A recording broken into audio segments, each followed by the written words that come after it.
చెరువు road Christ worship centre church లో good Friday ప్రార్థనలు భక్తి శ్రద్ధలతో నిర్వహించారు. రాజమహేంద్రవరం క్వారీ మార్కెట్ నుండి లాలా చెరువు road Christ worship centre church లో మహా శుక్రవారం పండుగ జరిగింది.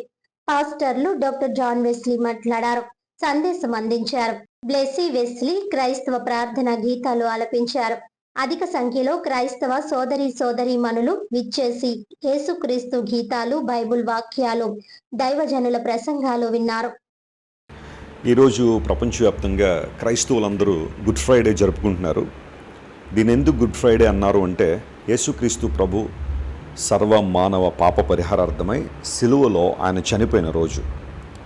ఉదయం 9 గంటల నుండి మధ్యాహ్నం 3 గంటల వరకు 6 గంటల వ్యవధిలో యేసు ప్రభు సిలువ మీద వేలాడి 7 మాటలు పలికారు. ఈ రోజున అనేక సంఘాల్లో ఆ 7 మాటల యొక్క ప్రాధాన్యతను వివరిస్తున్నారు. వాటిల్లో చాలా ప్రాముఖ్యమైనది క్షమాపణ. దేవుడు మనలందరినీ పాప క్షమాపణ పొందాలని ఆదేశించారు.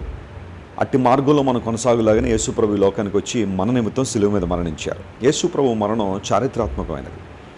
మొదటి 2-3 శతాబ్దాల్లో ఉన్న చరిత్రకారులందరూ యేసుప్రభు యొక్క మరణాన్ని ధృవీకరించారు. ఆయన ఎందుకు చనిపోయారంటే, మనందరికీ ఆత్మరక్షణ ఇవ్వడానికి, ప్రేమ అంటే ఏంటో తెలియజేయడానికి, మనలందరినీ పరిశుద్ధతలో నడిపించడానికి యేసుప్రభు సిలువ మీద మరణించారు.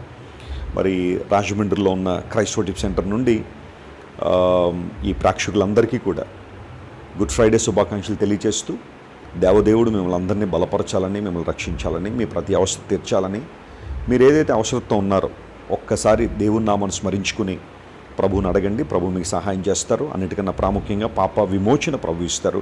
తద్వారా నిత్య రాజ్యాన్ని మనం పొందుకుంటాం. దేవుడు మిమ్మల్ని అందరినీ దీవించి ఆశీర్వదించును గాక. ఆమేన్.